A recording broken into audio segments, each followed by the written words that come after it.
Here. Well, hi, everybody. My name is Mariah Kane. I'm a care services manager that lives over here in Rochester, Minnesota. And I'm also an OT by trade. My colleague Val is joining me. She runs the equipment program for the tech in Minnesota, North Dakota, South Dakota, and Iowa. So we're both excited to talk about smart home and what that looks like and how it can make living in your home with ALS a little bit easier. And I think you guys wanted to have all the questions saved to the very end. Okay, so if I talk too fast, someone stop me. I will repeat anything, but I have a tendency to speak fast. All right, go ahead, Kat. We'll get started.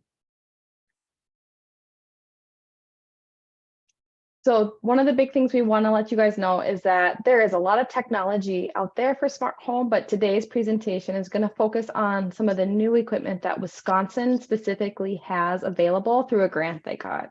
So that's what we'll be talking about. It's not to ignore some of the other technology. If you have questions about technology you might already have or have heard of, Val and I are going to be available at the end to kind of answer those questions as well. But if you're wondering why it's such a limited scope, it's just because that's what we have available. And we're really excited that we have it to loan out. Go ahead, Kat. So what is smart home? Really, it's basic home amenities that have been fitted with a technology that allow you to control it without actually having to touch that device or that amenity you want to run. It can be obtained by some degree of automation or voice activated remote control. And the devices in the home are connected through a network such as internet. You can monitor your devices all from your smartphone or tablet, apps, or other network devices as well. Go ahead, Kat. So what does this mean for you and your loved ones? One of the biggest pieces, it promotes or maintains your independence, making things more accessible in the home. So it allows you also to customize what those features might be. So what I think I would want to do in my home to make it more automated to what is important to me might be different from Val or Kat. So there is this piece where it's kind of an a la carte. You can kind of pick and choose what you like to do, what you want to do, and automate it that way. It can contribute to your overall being. So there are pieces of smart home where it's not just about running things in your home, but being able to connect with others, whether that's through video chat or texting or calling, or even accessing some of your favorite leisure pursuits. And because this technology is now commercially available, it's really more affordable. So even though we have some things in the loan program, if you leave this presentation feeling like, hey, I love smart tech, I'm going to go add some other things, well, it's pretty affordable to do that.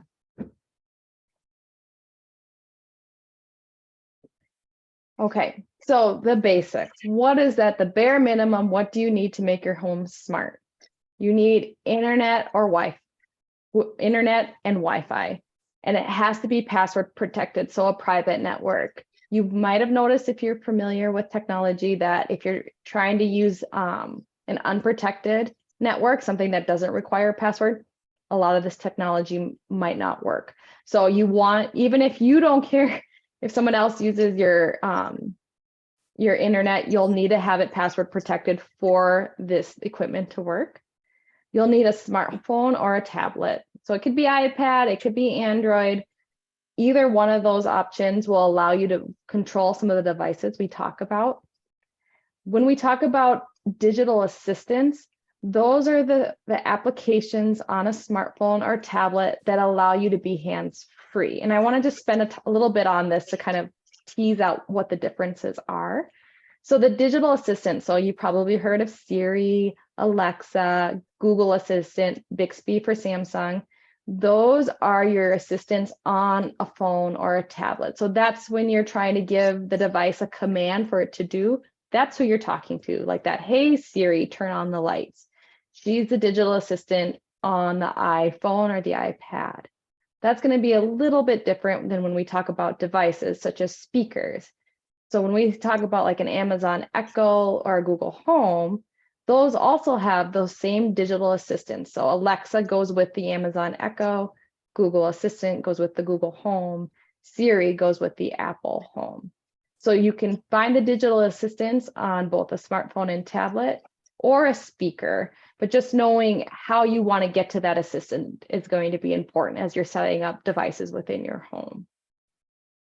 And then what devices are you going to use depends on the accessories. So depending on, as we go through and you decide what's important and what you want to do in your home, that's how you're going to know what accessories you want.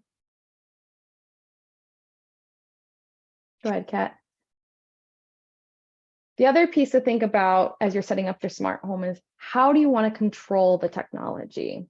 So there's always touch, right? There's that ability to pull out your phone, your tablet, or even you'll see on some of the devices, they have some buttons on there where you can use your hand, touch it, run the app directly as you want.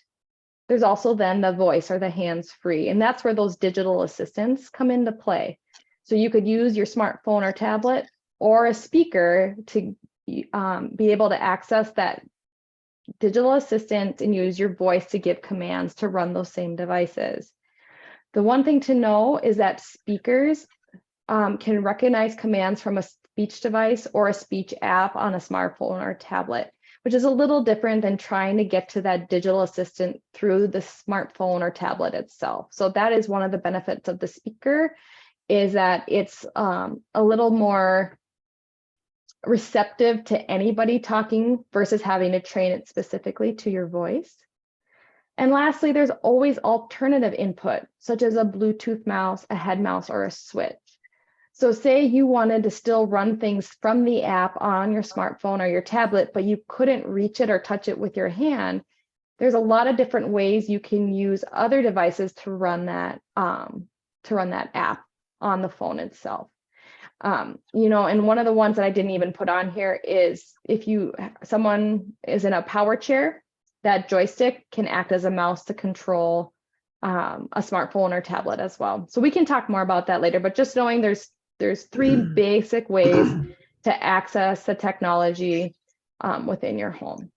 Now I'm going to turn it over to my partner, Val, who knows this equipment much better than I do, to kind of talk more specifically about the type of equipment we have available through the loan program in Wisconsin. Hi, everyone. So again, my name is Valerie Bombardier. I manage the equipment program out of Minnesota, and I'm based in St. Paul, but I collaborate now with the neighbors in Wisconsin. And so they are getting their smart home program up and running, and some of the main speakers that they have available is through the Amazon website. And so when you're looking at this slide, it's the Amazon Echo or an Echo Dot or an Echo Show. And so these speakers, as Mariah talked about, these are the speakers that will interact and basically house your digital assistant. So you have an app on your phone, the Alexa app on your phone or your tablet, and then you will hear the voice come out of the speaker. And if you want to go to the next screen.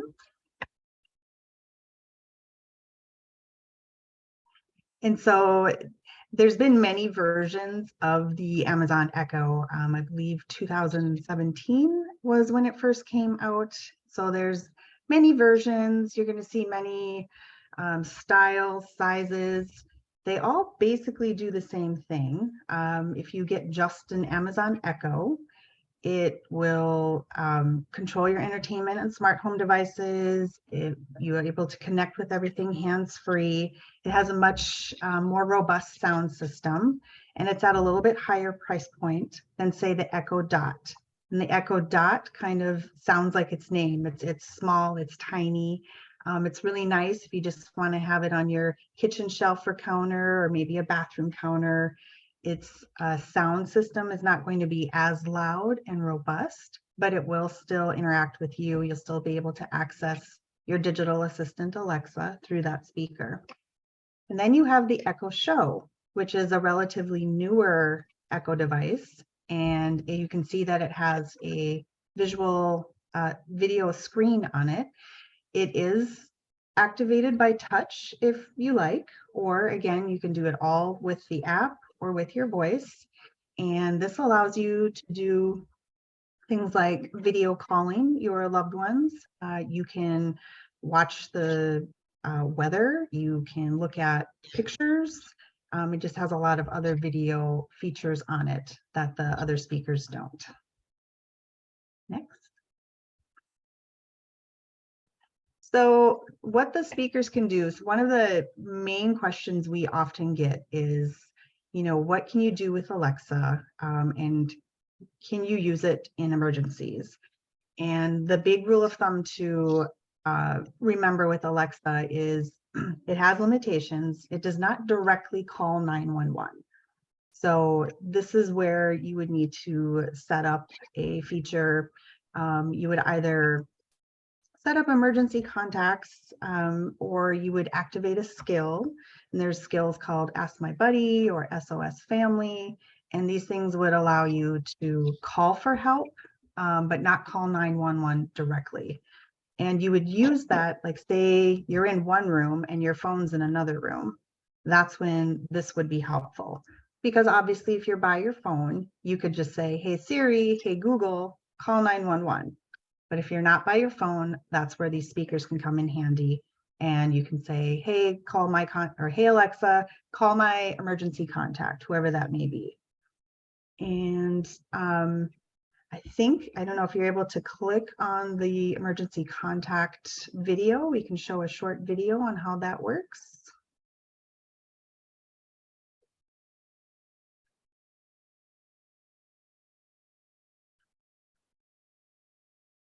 It is important to be prepared for surprise situations. Entire household a hands-free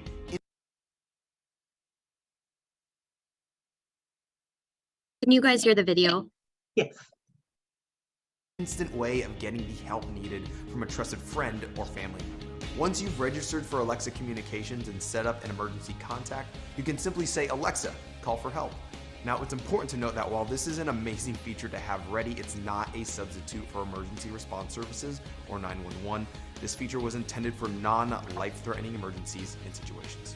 This can be an important feature for all households, big or small. In particular, it'd be great for a person like my dad, he's older, he lives alone, and he might need help in a pinch. So my dad picked his neighbor who lives about 3 doors down as his emergency contact. So let's say, for example, my dad's home alone, he's in the kitchen, he took a hard fall. All he'd have to say is, Alexa, call for help. Reaching out to your emergency contact. After the command, Alexa will automatically call and text your contact. And again, this is all done completely hands-free. Hey, what's up? Hey, I'm in the kitchen and I took a hard fall. Can you come over? Ooh, okay, just hang tight. I'll be right there, okay? Just hang tight. I'm coming. Okay, thanks. See ya. So that's how Alexa can help you in unexpected situations. Now, let's make sure that you're prepared by setting up your household's emergency contact. If you haven't already done so, you're going to import your contacts. So to do that, within the Alexa app, tap More, Settings, Communication, Manage Contacts, and then Import Contacts. Next, we're going to select the communication icon and then the contacts icon at the top. Search for your preferred emergency contact and then select their name. Scroll to the bottom and then select Add as Emergency Contact. A prompt will pop up confirming that you want to add this person as your emergency contact. And once you press OK on that prompt, you'll select the correct phone number at the bottom. After, the person that you selected will receive a text message notifying them that they've been added as your emergency contact. As a reminder, Alexa Communications does not support 911 calls, and this feature should only be used during non-life-threatening emergencies. Also note that only one emergency contact can be designated per household, not per each individual in the home. So now that you've successfully set up your emergency contact, the next time you or someone in your household needs assistance, they can simply say, Alexa, call for help.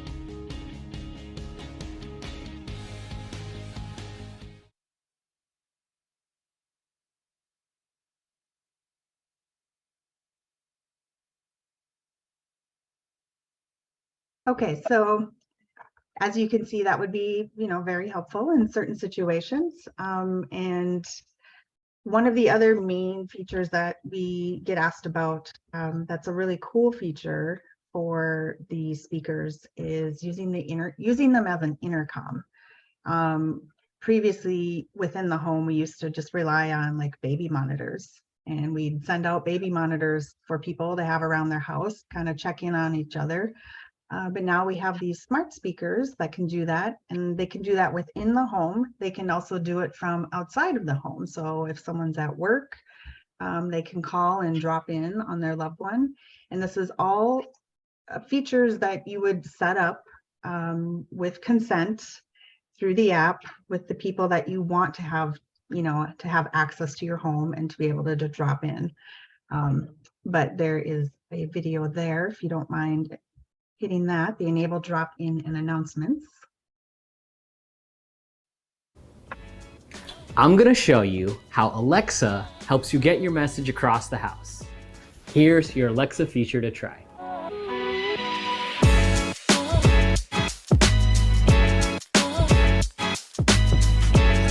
Drop-in and announcements are easy ways to communicate around the house. No yelling required. Use drop-in like an intercom for an instant conversation, or use announcements to broadcast a quick message. And it's simple to use. Say you want to talk to someone downstairs. Alexa, drop in downstairs. Okay, dropping in. Hey, how does pizza sound tonight? Sounds delicious. Alexa, end drop-in. Pizza. Now, all we have to do is let others know. Alexa, announce we are having pizza tonight. Announce. We are having pizza tonight. Make sure you enable drop-in in the Alexa app before you get started. Here's how. Open the Alexa app. Tap Communicate. Click Contacts at the top. Then select My Communication Settings. From there, just toggle to allow a drop-in and hit OK. It's as simple as saying, Alexa, drop in on, just say the room or device name, or Alexa, announce, and you're good to go. Spread the word, good friends, and get your message across the house.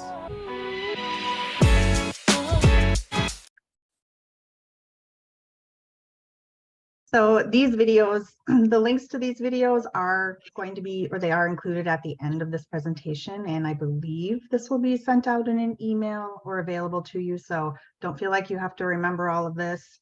Another reason why we wanted to include these videos is to show you that basically if you go on the Amazon website and you type in any question, anything you're looking for, and just to learn how to do something, there's a video there to show you and walk you through how to do it. And also YouTube just has a ton of videos. So lots of cool things you can do. There's other things like called skills, and skills can be found in the Alexa app, and they can be found on the Amazon website. They have a skills store. Or you can even just ask your speaker, hey, Alexa, what skills do you have? Open music, open medication reminders. And so if you're someone who maybe takes medications each day and you want a little help remembering that, there's an app for that and a skill for that. And it walks you through how to set the time, and it'll just automatically do that for you each day. You can also use a video doorbell to know who is at your door, and you can speak to them. And you can either use your phone to see them on the screen, or if you have one of those Echo Show speakers that had the video display, it will also show up on there. So we'll get into the video doorbell, I think, on the next slide, maybe, or maybe not. Okay, we'll come back to that. So some of the other skills that Alexa can do, you can access a wealth of music, books, podcasts. You can shop, you can play a radio station, like, hey, Alexa, play KS95 or whatever your local Wisconsin radio stations are. You can ask it to help you do a meditation exercise. Find me a meditation, find me a yoga exercise, find me a breathing exercise. You can say, hey, Alexa, tell me a joke. I don't know what you'll get, but it's something you can try. So there's a lot of fun things you can try, and you can play games, trivia on it. So it can be entertaining that way. And then, as mentioned before, you can also do FaceTime and video calling if you have the Echo Show. And it's just it's a bigger screen than if you're just using your little smartphone. So kind of a nice extra bonus. Next.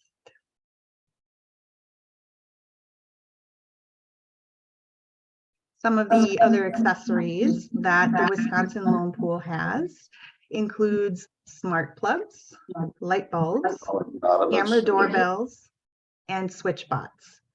Now, as Mariah mentioned earlier, there are just a plentitude of smart home devices available on the market.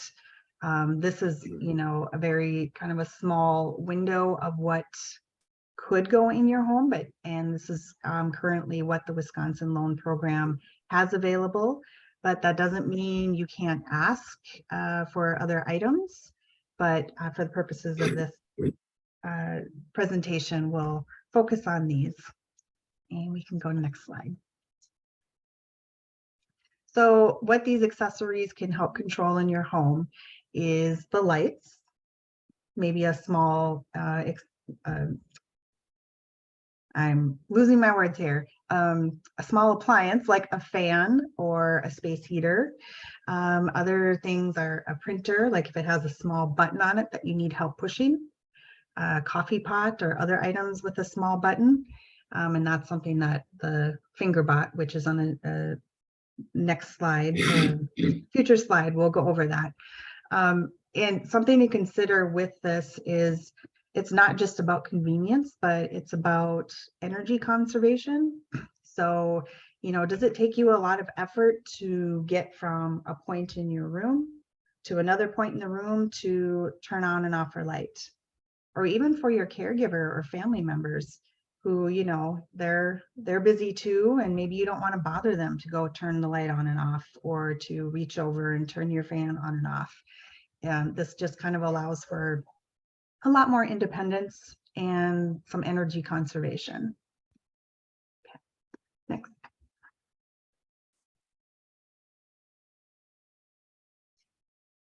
So smart bulbs, like we said, this can work in a variety of ways. There's actual light bulbs that are quote unquote smart. You would just replace your regular light bulbs with these light bulbs. They would be connected to your Wi-Fi or Bluetooth, and they can be controlled with the app on your phone. So if you're still able to physically access your phone or your tablet, you could just press a button in the app and turn your lights on and off. Or it could be something like, hey, Alexa, turn on my bedroom lamp, or turn on the kitchen lights. And you can also program your lights to be on and off at a certain time. So maybe you want Alexa to, wake you up at 6 in the morning with your bedroom lights. You could program that into your app. And smart plugs work similarly. They just go in any outlet in your home, and you could also control your lamps that way. Or you can control those smart appliances, or I'm sorry, just regular appliances, and make them smart. So it could be, again, that fan, just anything that isn't like, you wouldn't want to do this with your stove or, your like really big major appliances, but just smaller ones.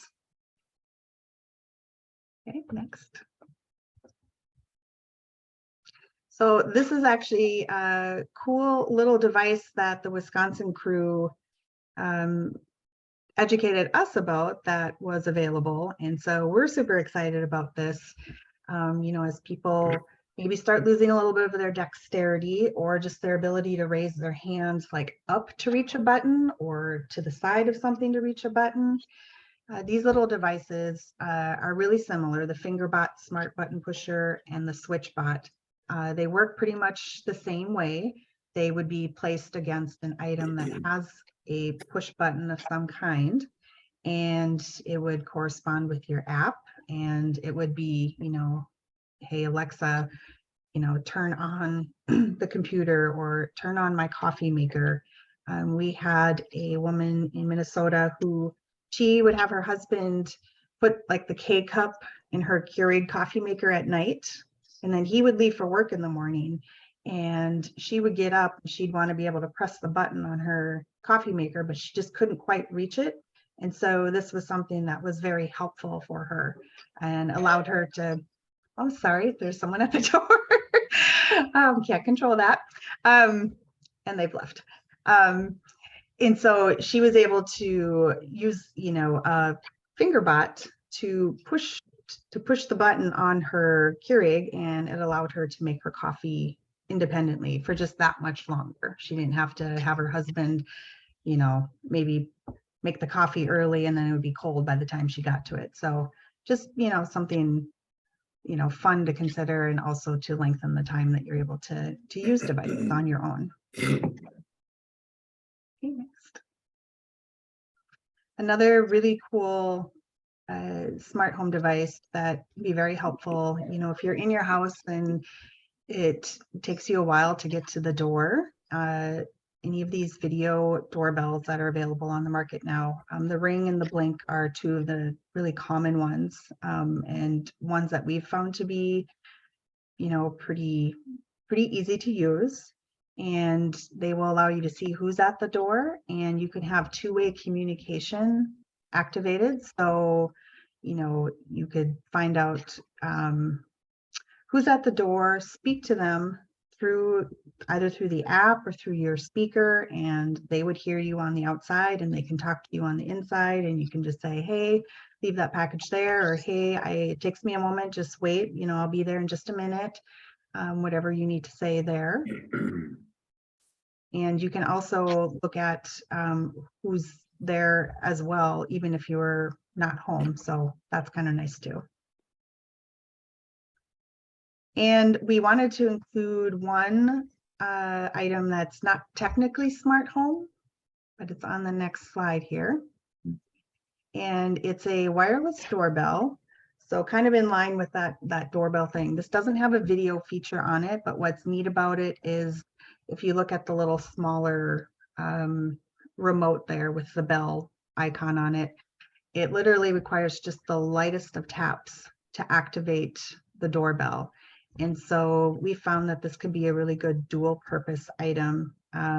We have chime pagers and caregiver alerts within the loan program that people can wear. So if they're in their bedroom or wherever they are in the house and they want to have a little button that they can push that will activate a remote pager for their caregiver, they can do that. But sometimes those buttons are really hard to push. And so this is a nice, you know, alternative for that feature.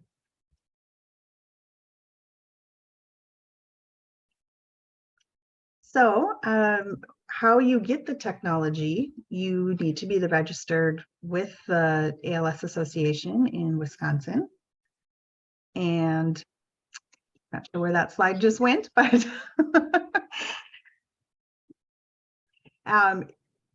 you will need to have your password protected Wi-Fi set up in your home. And if you live in a facility, which some people, you know, eventually maybe move to, you'll just need to talk to them about what their Wi-Fi permits. And, you know, it's kind of cross that bridge when you get there, but just be aware that the Wi-Fi does need to be considered. You'll need to have that smartphone or tablet. And if you don't have one, the Wisconsin Loan Program does have them available. And just contact your care services manager to let them know you are interested.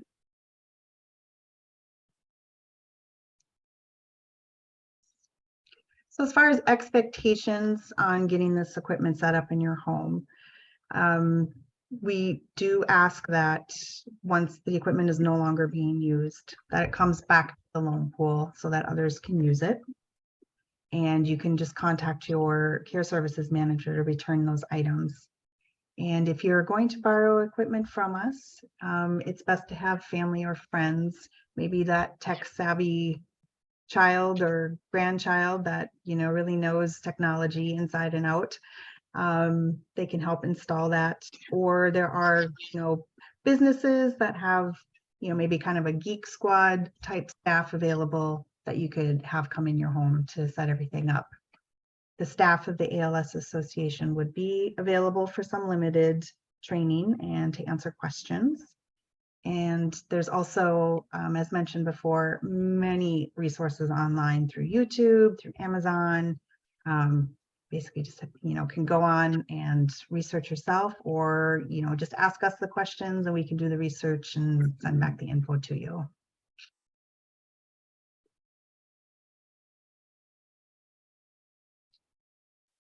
And this is just that listing of the resources. So the videos Val shared are in there, and there's a couple other ones that we didn't have time for to share with you guys, but feel free, those links will all take you to some of the pieces that we think we answer quite a bit for people when they've asked about smart home.